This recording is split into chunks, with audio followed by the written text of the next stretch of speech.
is probably going to swing in with his big guy. He is not. Okay. I kind of wonder, maybe it would be better if he swung in if I sacked, or if I like literally used all these guys to block him and got him destroyed. I wonder if that's a good plan against this guy. I'm not too sure at this moment.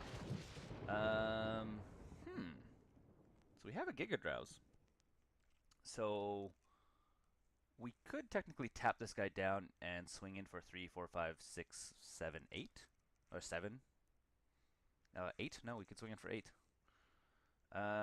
Let's do that. That sounds pretty rad. We'll even just cast it right now because we don't really have a reason to wait. I didn't realize it automatically added one to the thing. Because the Giga Drowse is a big replicate, right? That's the reason why we have it. Or if we had like 4 islands right now, we would just pay 4 and then put them all into Nib Magnus. So we need to say 0. You guys can't see this because it's underneath my logo, but it's basically saying, hey, pay a whole bunch of extra mana to replicate it a whole bunch of times. And we'll let that resolve. Tapping down our opponent's creature. Then we will swing in for with everything. Everything goes to attack. And yeah, that'll be a little bit of damage for our opponent. He can feel good about that, I think. I assume he can feel good about that. I would personally feel very good about having a ton of creatures swing in and lies, that's what that is. That's totally lies. Okay, what is our opponent going to do now? He has a variety of options in his graveyard, specifically Faithless Looting. But if he has another Goro's Vengeance, is it Goro's Vengeance? Or Footsteps of Goyo, whatever. I was wrong, this card. Then he can probably start exiling my stuff again. So he's going to grab his Asset Miner. Grabbing my Delver. That's just unfortunate for me. Also unfortunate because we don't actually have... our opponent's obviously going to attack in. Oh no, he's not. Why didn't he attack in? I guess he's scared that I have something up. What? I don't know. Oh, but when Ashen Rider dies, he gets to exile another. So there goes my Young Pyromancer. That's the word I'm looking for. Okay, we got Spreading Seas, which technically cut him off of a little bit of stuff. Like, what do I mean? So he has 2 of everything. He's not going to be attacking in, so we may as well throw some time off on our opponent. Fingers crossed we draw land, because that would be really helpful, because then we can get electrolyzed next time. But obviously that's not the best thing we would want. Serum Visions will work. Again, we need to hold on to another turn until we can actually really use it. So we'll pass it to our opponent. I'm guessing this deck that we're playing against, though, I will say, has some kind of or something like that. It doesn't seem like relying on playing Footsteps of the Godo, or Godo, whatever the name is, doesn't strike me as the effective game plan. There's only 4 in the deck, so less Lightning Axe. So it just doesn't strike me as the best game plan out there for winning. I mean, especially because he's not swinging in with this guy. So I'm assuming he's waiting for something else that I don't know of. We got another mountain. So, what is our options here? We can Serum Visions and hopefully draw into something better, which is probably the best bet at this point. I think Electrolyzing for 2 to his face. We have another Serum Visions, and we have an island. I don't really want the island on the bottom. Do I want the other Serum Visions? I may as well my library. We're still up to being able to kill our opponent, like outright. But I think we're just gonna attack with all of our elementals. And he's obviously blocked one of them. But I think we might be able to outrace him on this on the front. We'll get 2 damage in now. We can do 3 damage here, plus another 2. So we may be able to burn him out.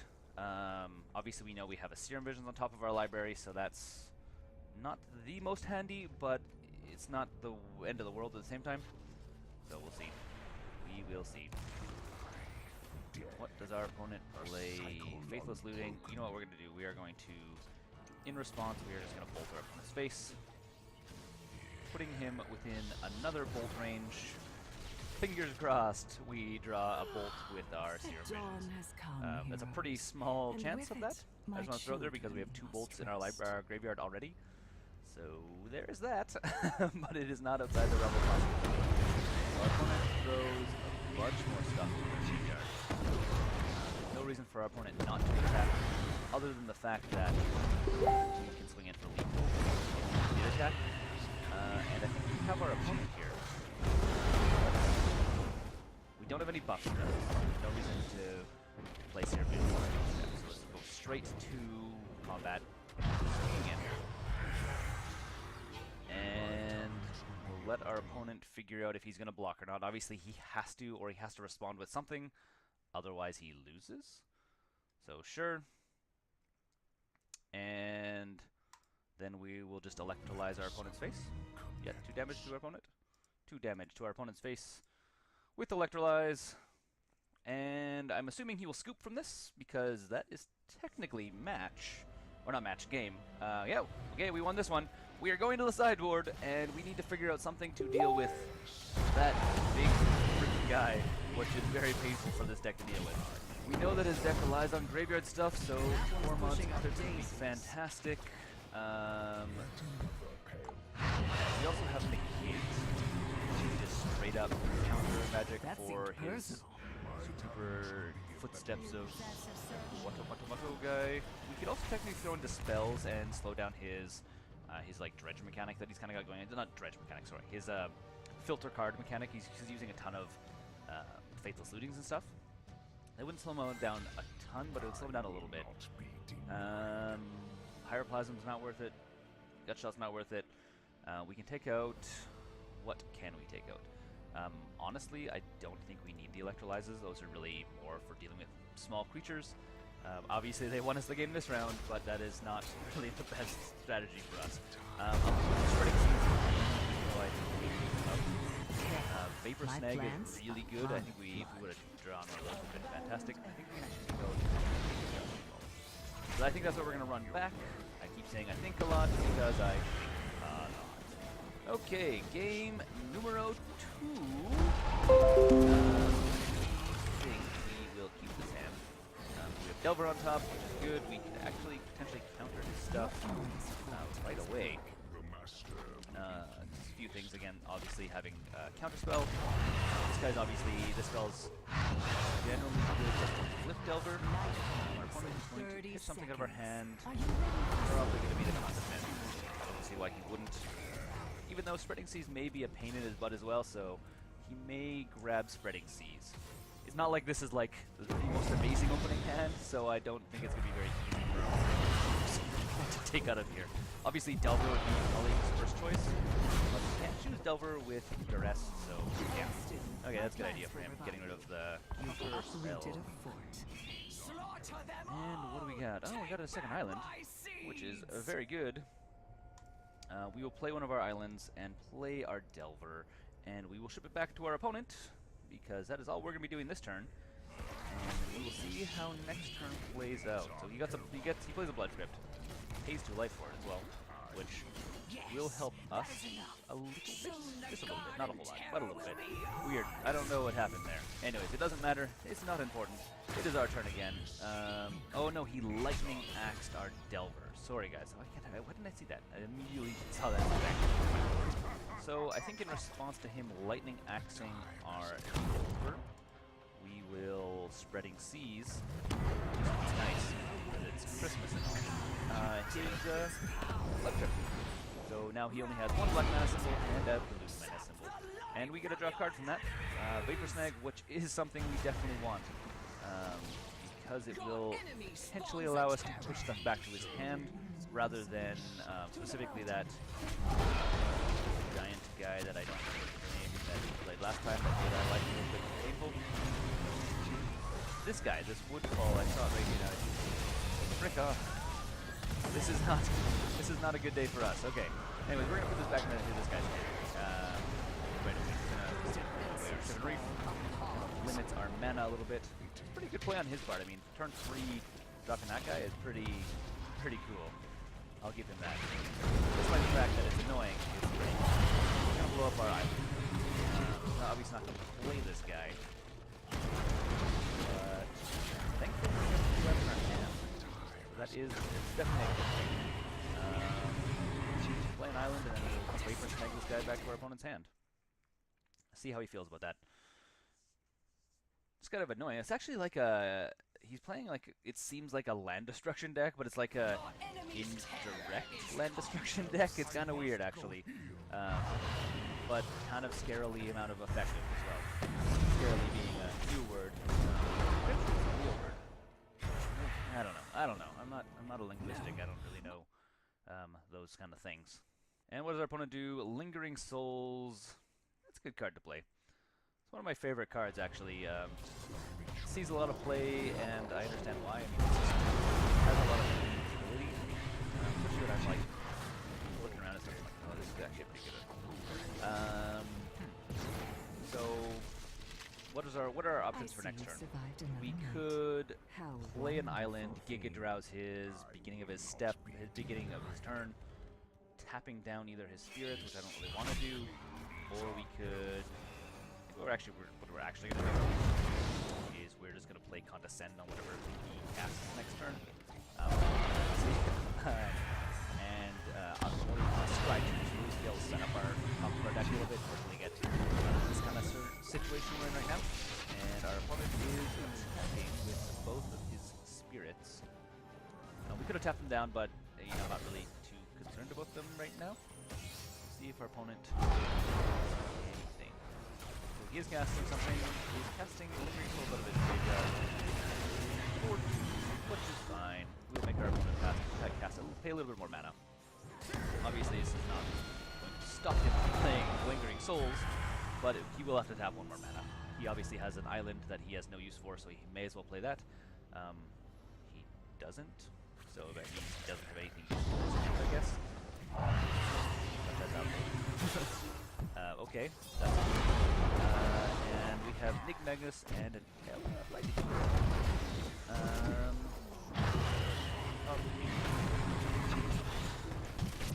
So that's actually pretty good.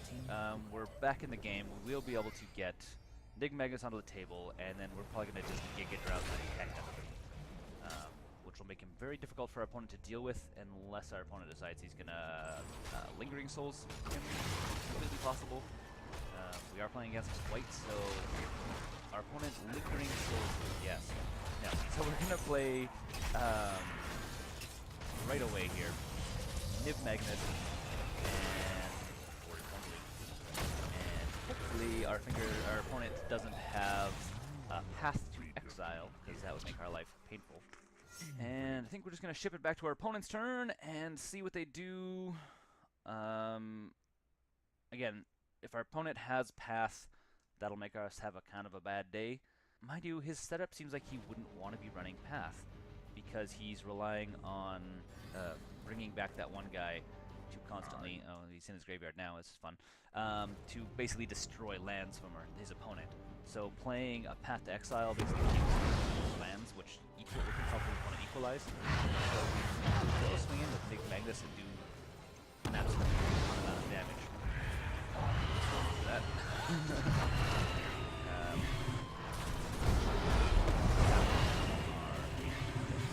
Night falls once more, and soon we'll replicate it one time. Rise when you cast this, it uses a trigger, which then creates a new card. Okay.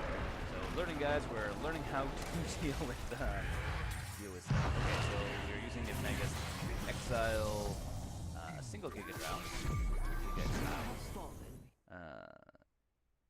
Yeah, so we're using Niv Magnus to exile this guy. And then we're going to use Niv Magnus again to exile this guy.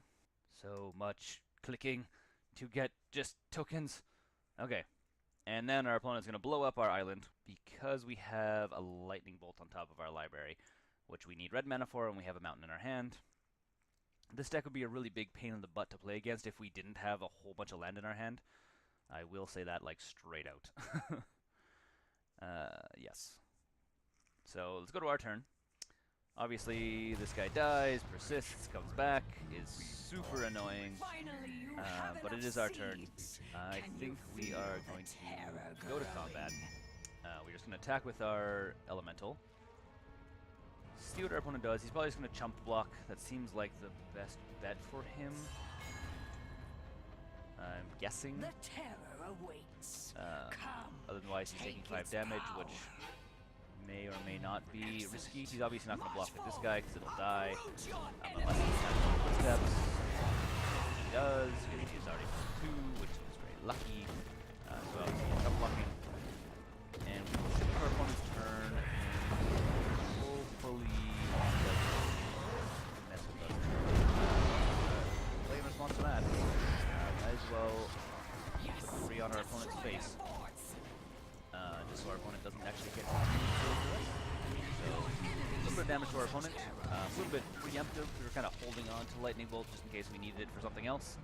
But it's better to get it out of the way now rather than lose it to duress. But don't get too kind of clearly an obvious play. If you will didn't pick up on that.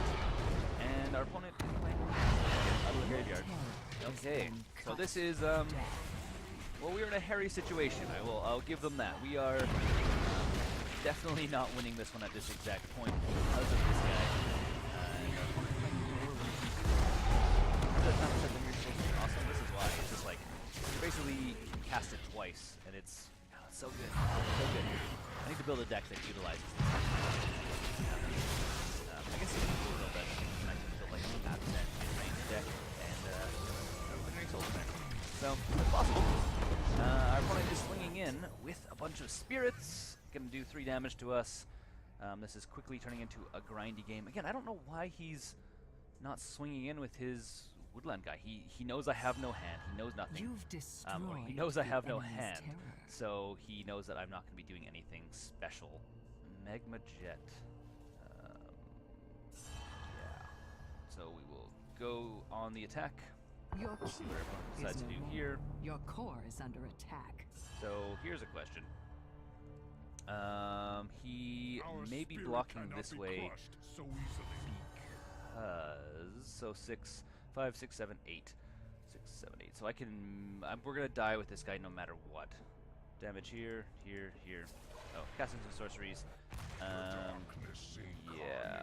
we're just gonna go like this. I don't think we're gonna win this one, guys. So we'll see what's on top of our library. Hopefully, it will fix our situation. We're also out of time as well. I need to stop talking and start doing. You can go on the bottom of the library. You can go on the top. Okay, we're done with casting instant sorceries. We lose a bunch of stuff, which is fine. And we'll pass it to our opponent's turn. And fingers crossed that he doesn't get all crazy on us. He does get crazy on us by casting more Lingering Souls. Beginning of combat, we aren't doing anything because we don't have any response. Our opponent swings in for 1,000,000 with a million spirits, and then we will be going to go to our turn. We only have a lightning bolt on top, so our opponent's obviously got this one, and we will scoop because there's no point in us just burning away the time on this one when we know we may be able to win next game. So we're going to concede this one.